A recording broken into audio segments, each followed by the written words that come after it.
ನಿಮ್ಮ ಮೇಲೆ ಮತ್ತೆ ಅನಿತಾ ಮೇಡಮ್ ಮೇಲೆ ಮತ್ತೆ ಈಗ ಪೋಸ್ಟರ್ಗಳ ಅಂಟಿಸಿ ತಪ್ಪಿಲ್ಲಬೇಡಿ ಬ್ರದರ್, ನಾನು ಈ ರಾಜ್ಯದ ಮುಖ್ಯಮಂತ್ರಿಗಳಾದ ಮೇಲಾದರೂ ಇದೆಂಥವು ಬ್ಲೂ ಫಿಲಮ್ ಮಾಡಿಸೋದು, ಪೋಸ್ಟ್ ಅಂಟಿಸೋದು ಇದೆಲ್ಲ ಬಿಡ್ತಾರೆ ಅದನ್ನು ಅಂತ ಅಂದ್ಕೊಂಡಿದ್ದೆ. ಆ ಕೈಯಲ್ಲಿ ಇನ್ನೂ ಹೋಗಿಲ್ಲ. ಅದೆಲ್ಲ ಪೋಸ್ಟ್ ಅಂಟಿಸ್ಬಿಟ್ಟು ಪ್ರಚಾರ ಮಾಡೋ ಅಂಥದ್ದು ನಂದು ಬಿಟ್ಟುಬಿಡಿ. ಈವನ್ ನನ್ನ ಹೆಂಡ್ತಿದ್ದು ಫೋಟೋ ಹಾಕೋರು, ನಂದು 100 ಎಕರೆ ಅಂತ ಅದೇನೋ ನಿಖಿಲ್ದು ನಂದು ಹಾಕೋರಲ್ವೇ. 46 ಎಕರೆ 40 ವರ್ಷದ ಹಿಂದೆ ಕಷ್ಟಪಟ್ಟು ಸಂಪಾದನೆ ಮಾಡಿರೋ ಜಮೀನು. ಅದು ಬಿಟ್ಟು ನನ್ನ ಹೆಸರಲ್ಲಿ ಇನ್ಯಾವ ಜಮೀನಿದೆ? 100 ಎಕರೆ ಅಂತೇನು ಹಾಕೊಂಡವರಲ್ಲ ಪೋಸ್ಟ್ರಲ್ಲಿ. ಇನ್ನು ಅನಿತಾ ಮೇಡಮ್ ಅವ್ರದ್ದು 36-37 ಎಕರೆ ತಗೊಂಡವ್ರೆ, ಖರೀದಿ ಮಾಡಿರೋದು. ಖರೀದಿ ಮಾಡಿರೋ ಜಮೀನ ಯಾವನೋ ಪೋಸ್ಟ್ ಹಾಕ್ಕೊಂಡು ಅವ್ರ ಹೆಸ್ರಿನಲ್ಲಿ ಹಾಕ್ಬಿಟ್ಟು ನನಗೆ ಜಮೀನು ಕೊಡಿಂದರೆ, ಬೆನಗಾನಹಳ್ಳಿಲಿ ಸತ್ತೋದವ್ರು ಹೆಬ್ಬೆಟ್ಟು ತೋರಿಸಿ ಜಮೀನು ತಗೊಂಡಂಥ ವ್ಯಕ್ತಿ ಈ ಪೋಸ್ಟನ್ನ ಈಗ ಅವ್ರ ಬೆಂಬಲಿಗೆ ಹೇಳಿ ಹಾಕ್ಸ್ಕೊಂಡು ಇದರಲ್ಲಿ ಪ್ರಚಾರ ಮಾಡ್ತೀನಿ ಅಂದರೆ ಜನ ನಂಬ್ತಾರ? ಮುಖ್ಯಮಂತ್ರಿ ಆದಾಗಲಾದರೂ ಒಂದು ಸ್ಟ್ಯಾಂಡರ್ಡ್ ಬೇಡವಾ? ಒಂದು ಸ್ಟ್ಯಾಂಡರ್ಡ್ ಇಲ್ಲದೆ ಈ ರೀತಿಯ ನಡವಳಿಕೆ ಇವತ್ತು ಈ ರಾಜ್ಯ ಯಾವ ಪರಿಸ್ಥಿತಿ ಹೋಗುತ್ತೆ ಅನ್ನೋದನ್ನು ಯೋಚನೆ ಮಾಡಬೇಕು. ಕುಟುಂಬದವ್ರನ್ನ ಫೋಟೋ ಎಲ್ಲ ಹಾಕಿ ಇದು ವಿಕೃತ ಮನಸ್ಸು. ಅದು ಅಷ್ಟೇ ವಿಕೃತ ಮನಸ್ಸು. ಅದು ಹೇಳದ್ನಲ್ಲ, ಇದು ಮೊದಲಿಂದಲೂ ಬಂದಿರೋದು ಇದರಲ್ಲೇ. ಈ ಕೈಯಲ್ಲಿ ಬಂದಂಥ ವ್ಯಕ್ತಿ ಈಗಲೂ ಇದನ್ನೇ ಮುಖ್ಯಮಂತ್ರಿ ಆದಮೇಲಾದರೂ ಆ ಮುಖ್ಯಮಂತ್ರಿಯ ಕುರ್ಚಿಗಾದರೂ ಗೌರವ ಬೇಡವಾ? ಈ ರೀತಿ ಪೋಸ್ಟ್ಗಳು ಹಾಕ್ಕೊಂಡು ಇವತ್ತು ಪ್ರಚಾರ ಮಾಡ್ಕೊಂಡು ಅಪ್ರಚಾರ ಮಾಡ್ಕೊಂಡು ಅಶೋಕ್ ಅವ್ರ ಮೇಲೆ, ಅಲ್ಲಿಂದ ವಿಜೇಂದ್ರ ಮೇಲೆ, ಅಲ್ಲಿಂದ ನಾರಾಯಣ ಸ್ವಾಮಿ ಮೇಲೆ ತಪ್ಪು ಮಾಡಿದರೆ ಮುಖ್ಯಮಂತ್ರಿ ಆ್ಯಕ್ಷನ್ ತಗೊಳ್ಳೋಕೆ ಹೇಳಿ ಅಧಿಕಾರಿಗಳಿಗೆ. ಪೋಸ್ಟ್ನಲ್ಲಿ ಸುಮ್ಮನೆ ಹಾಕೊಂಡು ಪಾಪ ಇಲ್ಲಿವರೆಗೆ ಕಾಂಗ್ರೆಸ್ನ ಮಂತ್ರಿಗಳು ಶಾಸಕರದೇ ನಡೆದೋಯ್ತು, ವಿಧಾನಸಭೆ ಕಲಾಪದಲ್ಲಿ ನಡೆದೋಯ್ತು, ಮತ್ತು ಅವ್ರನ್ನ ಬಾಯ ಮುಚ್ಚಿಸಿದ್ರು.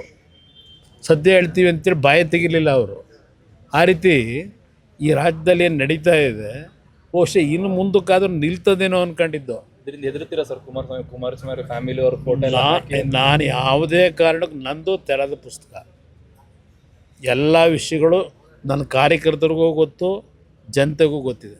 ಅದರಿಂದ ನಾನು ಇದಕ್ಕೆಲ್ಲ ಇಂಥ ಬೆದರಿಕೆಗೆ ಹೆದರ್ತಕ್ಕಂಥ ಪ್ರಶ್ನೆ ಇಲ್ಲ, ಈ ಪೋಸ್ಟ್ಗಳಿಗೆ ಹೆದರ್ತಕ್ಕಂಥ ಪ್ರಶ್ನೆ ಇಲ್ಲ.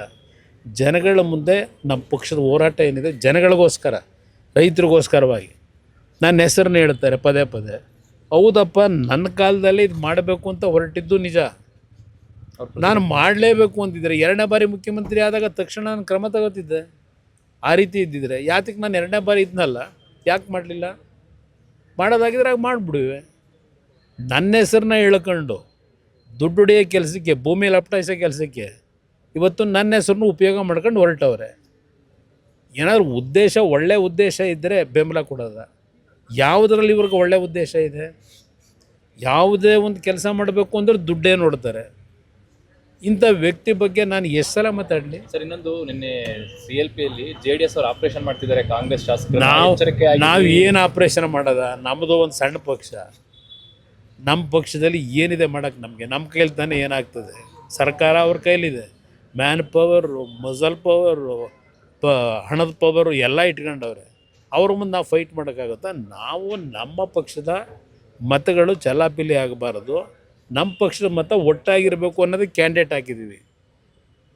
ನಾವೇನು ಗೆದ್ದೇ ಬಿಡಬೇಕು ಏನಾದರೂ ಮಾಡಿ ಕುತಂತ್ರದ ಮುಖಾಂತರ ಅನ್ನೋ ಪ್ರಶ್ನೆ ಇಲ್ಲ. ಈಗ ನಮ್ಮ ಅಭ್ಯರ್ಥಿ ಅರ್ಜಿ ಹಾಕಬೇಕಾದ್ರೆ ಹೇಳಿದ್ದಾರೆ ಆತ್ಮಸಾಕ್ಷಿ ಮತ ಕೊಡಿ ಅಂತ ಕೇಳಿದ್ದಾರೆ. ಇದು ಹೊರತುಪಡಿಸಿ ಏನಿದೆ? ಇವತ್ತು ನಮ್ಮ ಜೊತೆಗೆ BJP ಪಕ್ಷದ ಸರ್ಪ್ಲಸ್ ಓಟಿದೆ. ಆ ಓಟಿಗೆ BJP ನಾಯಕರಿಗೆ ಮನವಿ ಮಾಡಿದ್ದೇವೆ.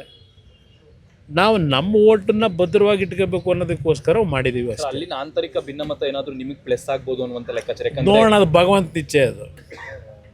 ಅದೇನಾದರೂ ಆ ರೀತಿ ಆದರೆ ನಿಜಕ್ಕೂ ಆ ಕೆಲಸ ಮಾಡಿದ್ರೆ ಸರ್ಕಾರಕ್ಕೆ ಒಂದು ಬಿಗಿ ಮಾಡೋಕ್ಕೆ ಅನುಕೂಲ ಅನ್ನೋದು ನನ್ನ ಅಭಿಪ್ರಾಯ. ಕೊನೆ ಪ್ರಶ್ನೆ, ಚಲುವರಾಯಸ್ವಾಮಿ ಅವರು ಕುಮಾರಸ್ವಾಮಿ ಅವರಿಗೆಲ್ಲ ಉತ್ತರ ಬೇಡ. ನನ್ನ ಕಾರ್ಯಕರ್ತರು ಉತ್ತರ ಕೊಡ್ಕೊತಾರೆ. ಅವ್ರು ಎಲ್ಲಿದ್ದವರು, ಅವ್ರ ಬಗ್ಗೆ ನಾನೇ ಯಾಕೆ ಚರ್ಚೆ ಮಾಡಲಿ? ಅಂಥವ್ರ ಬಗ್ಗೆ ಚರ್ಚೆ ಮಾಡೋದು ನನಗೆ ಅನಾವಶ್ಯಕ. ಅವ್ರ ಪಾಪ ಯಾವ ಚೇರ್ಗಿರು ಉಳಿಸ್ಕೊಳ್ಳೋಕೆ ಓಡಾಡ್ತಾರೆ, ಅದಕ್ಕೆ ನಾನೇ ಯಾಕೆ ಉತ್ತರ ಕೊಡ್ತೀನಿ? ಏನೇನೋ ಮಾತನಾಡ್ತಾರೆ. Sir, thank you.